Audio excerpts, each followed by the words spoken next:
What's up, everybody? Welcome back to Let's Play.gu Volume 3. This is Some Type of Artist. In the last episode... oh boy, if you didn't see it or if you forgot, go back and watch it, because this... oh boy, what didn't happen? Taihaku and Hiseo had a tender moment inside of the Sage Palace room, and we got Maxwell's sword. What's it called? Isn't it? It's called Maxwell, but he gives us another sword called Silad. Huh. I didn't piece that together until now. Maybe it's a different sword, but it looks the same. I don't know. I don't fucking know. And then Saku calls us, and apparently she isn't Bo's twin sister. She is a split personality inside of Bo, and she's leaving because Bo looks up to Hiseo now instead of Saku, and Entrance wants to fuck Hiseo and not Saku. So she feels like she's no longer needed, and it all comes out of left field just as much as it sounds. And then Pai found Yata talking to Ovan in this dungeon that we just entered right now, and it's a cave again, how wonderful. And Yata is upset because he hasn't awakened as an Epitaph user yet, and he should have, because he's better than everybody. And he's mad that Aura from the first game, the AI that runs the world, the statue girl from the cathedral that Shino talked about all the way at the beginning of Volume 1, he was mad that she wasn't in love with him like he was, and he was mad that Ida also did not share his feelings, and he's jealous of Ovan that he was chosen by both of them. And then he proceeded to freak the fuck out as he awakened as an Epitaph user, and we're gonna go down and find him now! Yay! Oh my god. What happened? What happened, GU? What went wrong? What happened? I don't know. I don't know, guys. I am in tears. So much has begun to derail all at once. And I don't feel like it's not gonna be getting much better. And then maybe this is where I'm a little thankful we have some dungeon segments like this to kind of break away from the cutscenes so I can talk a little bit about stuff. Oh man, oh man, oh man, oh man. Alright, so first things first, the Saku thing. I mentioned several times throughout the Let's Play that Sakubo never really feels like...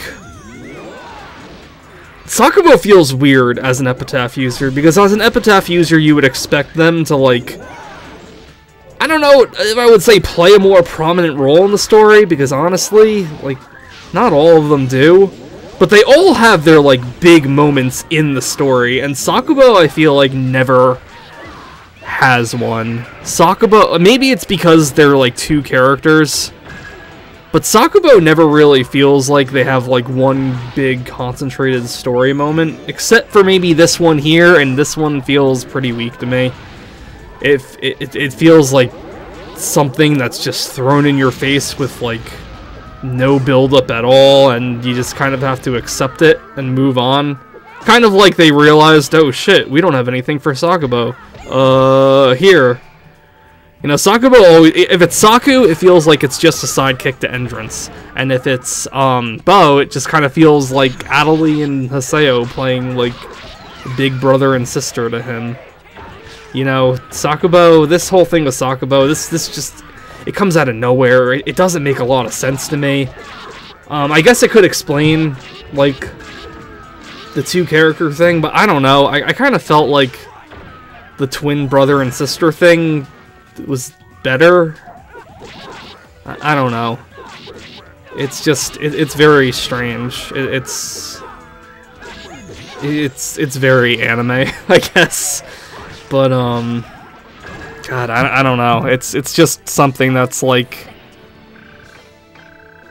And, you know, it's not even the idea so much. I mean, don't get me wrong, the idea is still ridiculous, but it's just, like, how suddenly it comes and how, like, Saku behaves about the whole thing. It's like, Saku's acted like a jackass the entire game. Like, it's...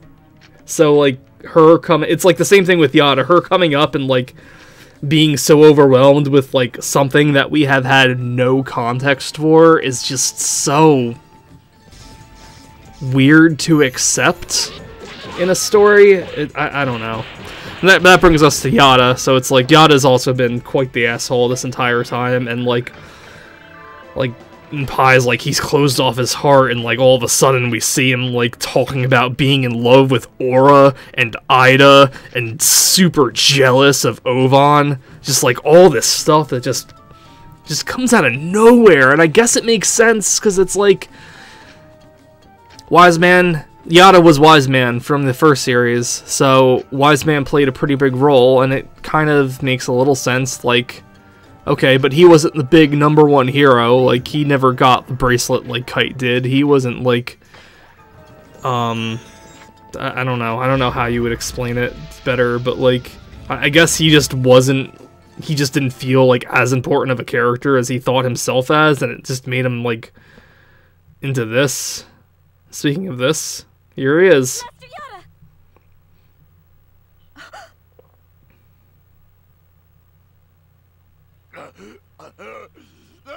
He's just been waiting there this whole time, suppressing his avatar. This dungeon took, like, almost an hour for me to do, by the way. I'm very glad I cut all that out. So he has been down here for, like, an hour. Understand the world. Yeah, I mean, I don't care. Yata just is too conceited. Wise Man was never this conceited. He was confident, sure, but, like, never, like, I deserve all this and no one else does. They're beneath me.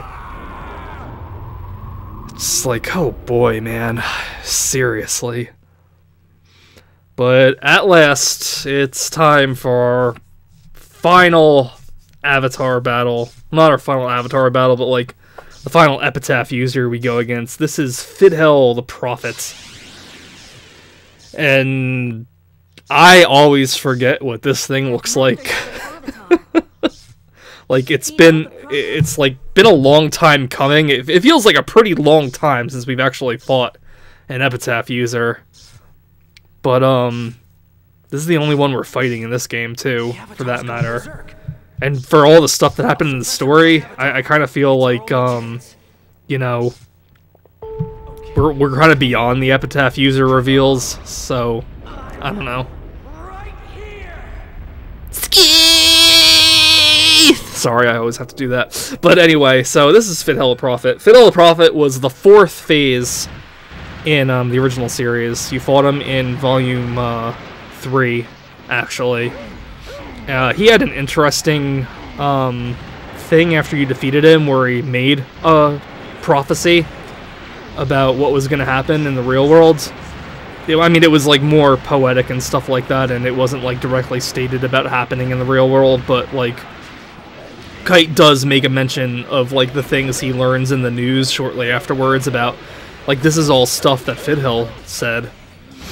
Because I guess it's around this time in the original series where things start being, like, majorly affected in the real world, like traffic lights stop working, and things like that.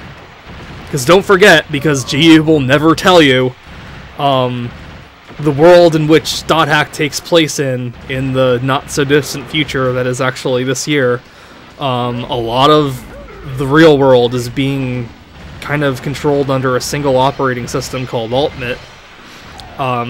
So, including the world itself, so once the world gets infected, that spreads to other things in the real world, so like, things like online banking, the traffic light thing that I mentioned earlier, self-run vehicles and planes and craft, like, missiles being launched from bases, from military bases, I mean, on their own, due to, like, malfunctions. Like, these are all, like, real threats, and, like, GU never mentions any of this in the real world. It's, like, almost like it doesn't exist. It's all in the news and everything, but, like, within the game itself, it's, like, And to be fair, I guess in the original series it wasn't mentioned in the game itself too much either, but you know, I also don't think the original game is nearly as full of itself as the GU series.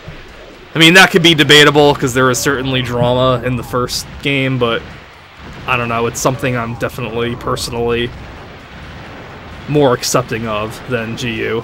GU's melodrama. Like, I'd rather take the drama than the melodrama, if that makes sense. But anyway, Fidchell here is a lot different than his portrayal in the original series. He has a completely different design. It's definitely looking more like Yata. He's even got that Serpent of Lore little podium thing he stands on as part of his design here, so that's interesting. Yeah, Fidchell will teleport a bunch around the field here, and it's kind of annoying because it breaks your lock-on, but, I mean, it's not a huge deal. As you can see, we're kind of mopping the floor with him. He's not really giving us much of a thing.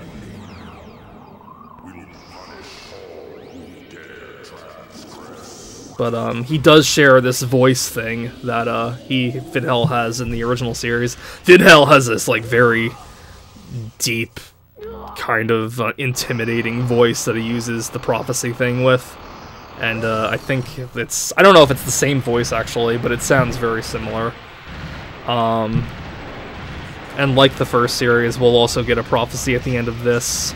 And I don't know, they straight up like say, it's a prophecy, we've got to follow it, and stuff like that. Like, it seemed like kind of coincidental. Just like, the prophecy just kind of seemed like one of those weird things in the world that Kite kind of stumbles upon. And it's like, okay, cool, let's go, afterwards. And like later on, it's like, oh my god, it's like a thing that's happening right now. And this one, they just kind of like take it as like a prophecy straight off the bat. And like want to heed it and stuff like that. I don't know, but we'll see that soon enough. It all kind of relates to, well, I guess we will be seeing it sooner rather than later, but my god, I don't know. I don't want to talk about it. Even we'll see it later down the road, but we're almost done here. In fact, if you look closely at Fidchell, you can see Wise Man's design in it too, because Yata's got the white hair there, and he looks more like Wise Man then. Yeah, it's kind of interesting. I never really thought about it until now, but Wise Man is an old man in the original series, and Yata is like this super buff monk, young monk, like in the GU series, so it's kind of like, I don't know. I guess it kind of makes sense that, whoever his player character is feels like he deserves more. It's like, I deserve to look hotter, I deserve to be younger, I deserve to be fitter, or whatever. But here we go. Yeah, launch that chest towards me. Born in thy left arm. The key of twilight, born in thy right arm. The final wave, the surge of rebirth, shall become light and fill the world. Thou shalt lead the new gods to their twilight. Thou destroyest and createst, thou powerless one. As the stirring footsteps of a giant shadow sound.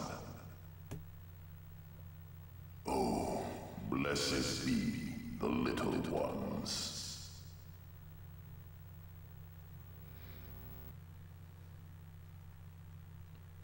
Cool, I guess. I don't know. Kind of sounds like it's from the Epitaph of Twilight, honestly. But take that, Yata, you fuck. That's for being a fucking asshole this whole time. But we're not supposed to think that. We're supposed to be thinking something else. Please. As the scene will show. Say something, please. Yeah, wake up, Yata. You're buff. You can take this. I don't Wouldn't it have been funny, though, if maybe the reason why Yata was an asshole this whole time was because he was infected by Ida? Like, that would have been so much better! Damn, that would have been so much better. And then he could have went back to just acting more like Wise Man.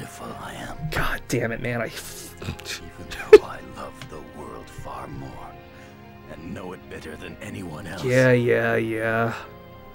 The world continues to reject my love. How does it continue to reject your love? Like, what do you want from it? You cannot be loved because a video game won't love you when Pi is, like, ready to fuck you at any given... Oh my god.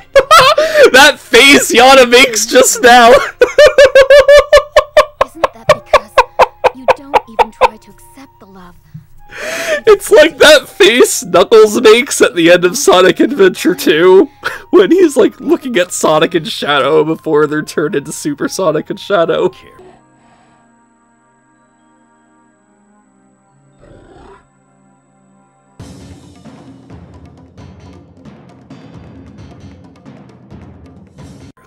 Treated kindly. Fuck you, Yata. What I want is to be recognized. Recognized by the world. So others don't matter? Is that it? It's okay to step on everyone else? If you want to be recognized, you need to think about people's feelings. As long as you insist on rejecting the feelings of others, I cannot save your heart. Save his heart. Listen to me. You are not in this world alone.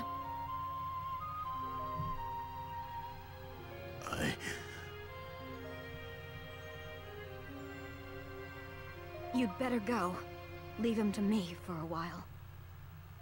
She says that as if we should leave the dungeon, I'll contact but you then soon.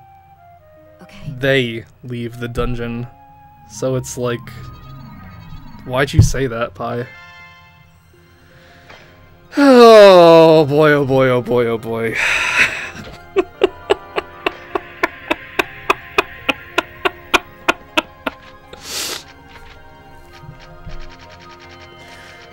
Look how many of these frost weapons we got in this dungeon. Like, holy crap, look at all of them. God damn, this was a long dungeon. I'm glad you didn't have to watch all that shit. But yeah, so...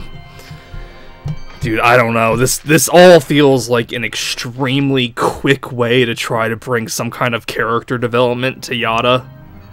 Like... Here's a thing that's not gonna sound like it makes sense, but like...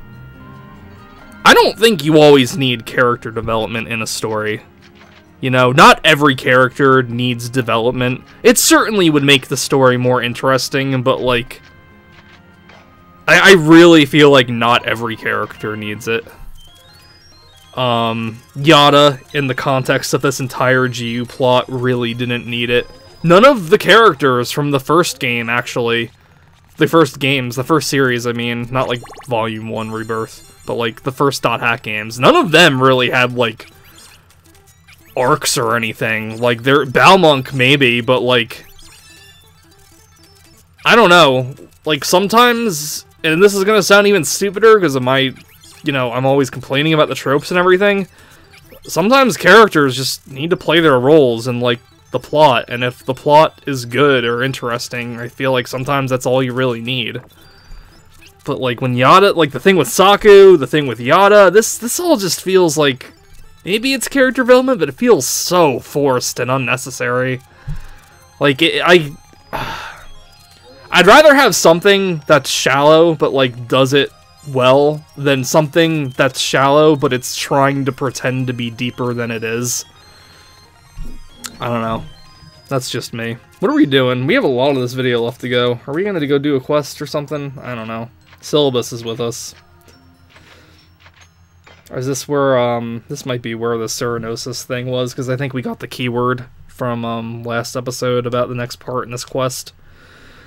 So, let's go do that real fast, and then I don't know what's next for this video. I guess it's gonna be a surprise for everybody. But yeah, Yata. Man, the thing with Yata. You know, and it's weird too, because I didn't remember, like, hating Yata like this. And when I started this, game again, the one friend I have that, played this game with me, at the first time when it came out, was like, yeah, Yata's an asshole, and it's like, I didn't really remember him being like that much of an asshole. He's just serious, but it's like as time went on in like Volume 1 and Volume 2, I'm like, you know what? Yeah, he is kind of an asshole, isn't he?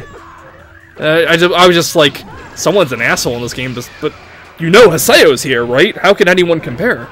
But yeah, Yata's kind of an asshole. And then you see this thing in Volume 3 where it's like, I'm above everybody else. Everyone else is scum.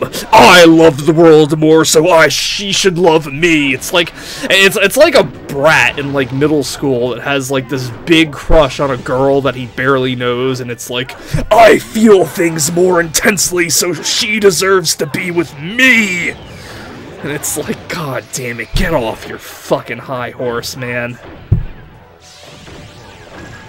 Like, what does Yata do that Pi can't? We clearly saw Pi in this past couple of episodes operating the Serpent of Lore just as well as Yata could. What does Yata specifically do in GU that no one else could have done? He has control of the Serpent of Lore, but as we've seen, the Serpent of Lore is not something exclusive to Yata. Sakaki can use it, Pi can use it, I'm sure a lot of other people can use it, so what makes Yata so special? Yata, tell me, what makes you so damn special? Because you were able to have Kite contact Helba in the first series? That was cool of you. Because you explained this concept of, like, what was it, Net Slum, I guess? Yeah, that was cool of you. Because you worked together to put together strategies to combat the wave in the original series? Yeah, that was cool. But it's like, Yata here is just like, it's just some guy that's grown so bitter because he's, like, living in the past and, like, living off of his accomplishments in the past. It's like, he's like the guy, the jock, that, like, relives his glory days, and, like, that's it, and he's grown up to be, like, a pathetic dude. Although, personally, I don't even think that's, like, something I don't see at all. I feel like all of the jocks have, like, gotten good jobs from their dads and other people they know, because it's like, they always say in high school, like, you know what, the jocks and everything that don't study, they're never gonna make it, but you, the nerds, will. But it's like, yeah, well, you know what, the nerds, they got a lot of, like, confidence issues too, and I don't know, maybe it's just me, but I've kind of felt like the confidence issues gets in the way of getting a good job more than the not studying in school thing. I don't know. But hey, look! We get to fight something that's not like a zombie goblin, so that's interesting. We've actually fought one of these things before in the Cernosis quest in the previous volume. But, you know, it's been a while since it's been just Haseo and Adelie and Syllabus. I don't know, I always feel nice and nostalgic when I'm, like, with them again. Like, I really do miss Syllabus and Gaspard. Man, me from, like, 10 years ago would be like, what are you talking about? They're so normal, they're not epic, they're just whatever, they're hardly anime at all. And then me is just like, yeah, that's exactly why I love them so much in this game.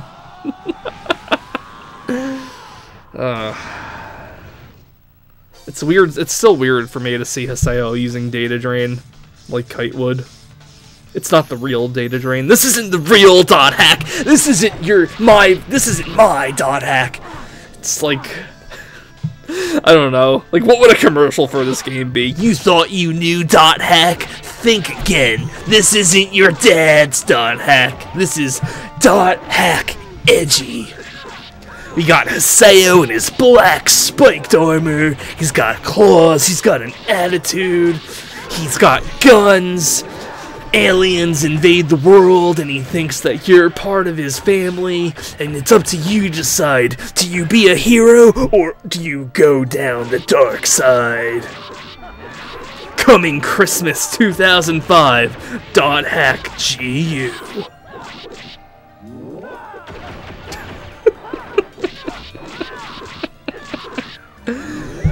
Oh, man. It's been a while since I've really torn into Haseo. I've got to admit, out of all the things that you screws up on, I am happy when they do something right, and having Haseo become significantly less obnoxious than he was in Volume 1 was something the games did right. So kudos to you, Bandai Namco. Or CC Corp, or whoever made this game, I don't know.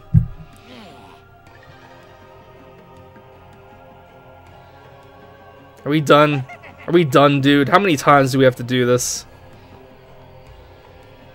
Oh, yeah, and I was talking all over it. But Haseo is the judge now in this side quest that will take care of the great evil. Like, could you imagine Haseo in a position to judge other people? Coming from me, the guy that's been judging all these characters for, like, I don't know how many hours on the internet. Don't you mean you'll head back and check your email or something? It's probably what we have to do anyway.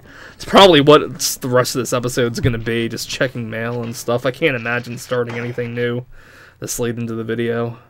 I don't know, it's been like a few days since I put this all together. But what are we doing now? We're warping. We're gonna go to, we're probably gonna power up some lost weapons too. But anyway, what's up, guys? What do you all think of the Yata thing, the Saku thing, the... I don't want to ask about what else happens until it actually happens, but I don't know. I know there's plenty of GU fans out there, but like, I don't know. I'm still very curious about what other people think on how Volume 3 wraps everything up. Excuse me, hiccup.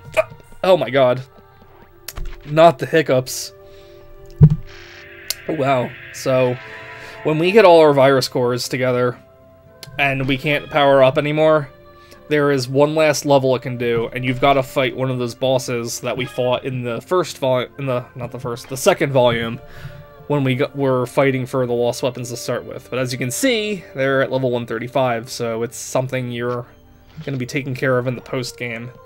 And when you do that final one, the lost weapon will power up significantly more, and it will have, like, a bonus effect on it.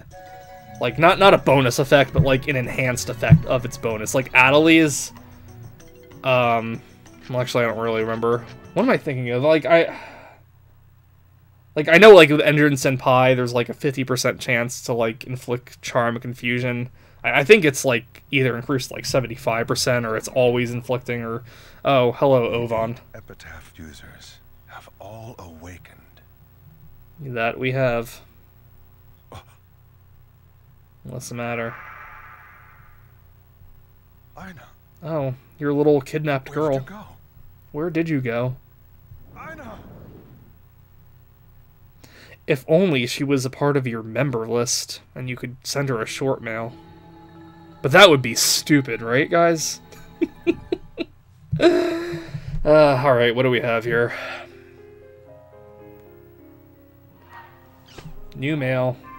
We got new forum stuff too, how lovely. Alright, what's up, Pi?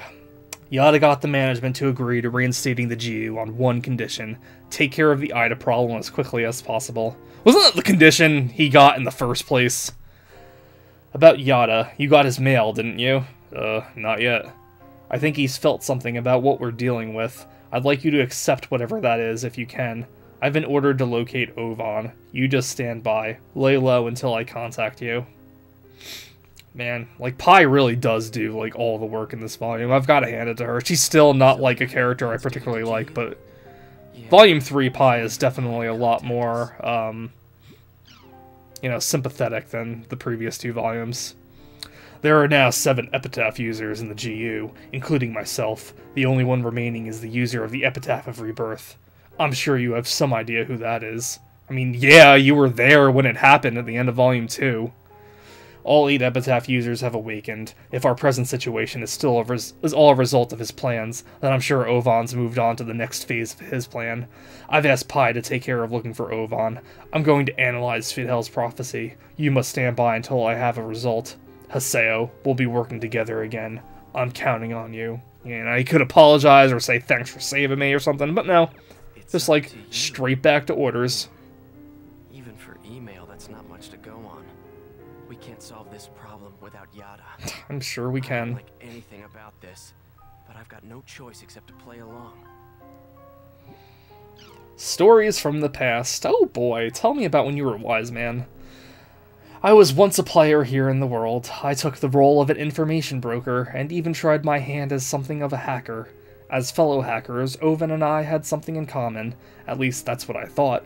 I respected him, even admired him. But he wouldn't return my feelings!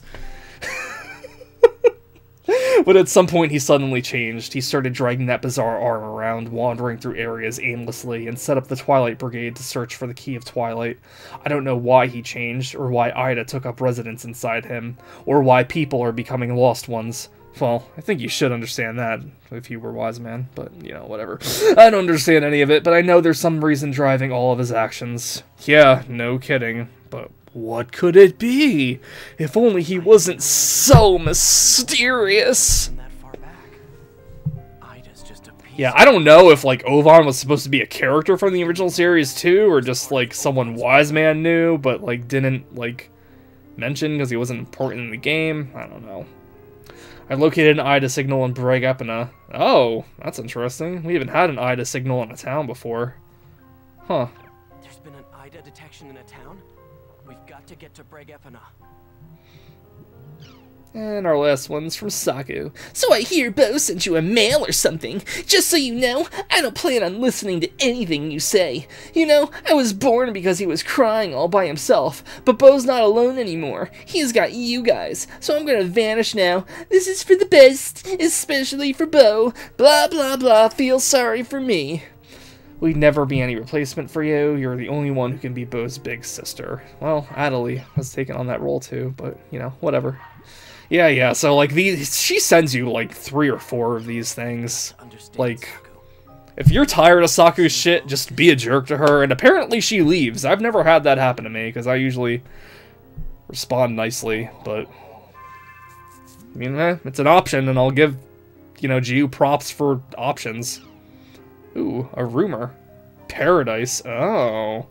Here's a little rumor I heard. There's supposedly some place in the world called Paradise. I don't know where it is or how to get there, but supposedly if the Queen gives you permission, you can get into this paradise. Huh. So are they bringing Net Slum back from the first series? That's interesting. What's Paradise supposed to be like? The first thing that pops into my head is flowers blooming everywhere, and this guy saying, I am the Lord God, with light shining behind him, and my grandpa telling me, come here. Oh, that's specific. Isn't that the hereafter, not paradise? Yet my image of paradise is a lot like yours, Matan. Paradise. There was a place called that in the last version, I think. Sorry to just tell more rumors, but there was this place, the Net Slum, that was called a paradise for hackers in the last version. Since slum is in its name, I can't imagine this place being that pretty. And it's not, trust me. The Net Slum. Never heard of it. I wonder if it's still around. But who knows? It could be. The Queen was apparently a hacked PC named Helba. There's a queen by the same name in the Twilight Epitaph, so I think that's where they got the name. That is indeed where they got the name. So, old .hack fans, you'll be pleased, or maybe not pleased to see that, yeah, Net Slum's coming back in GU. If you haven't played the original series and just played GU, well, here's another thing that comes out of nowhere to reference the first series. Oh boy, GU, you make me passionate and emotional. Next time, let's go see what that Ida signal's all about. Later.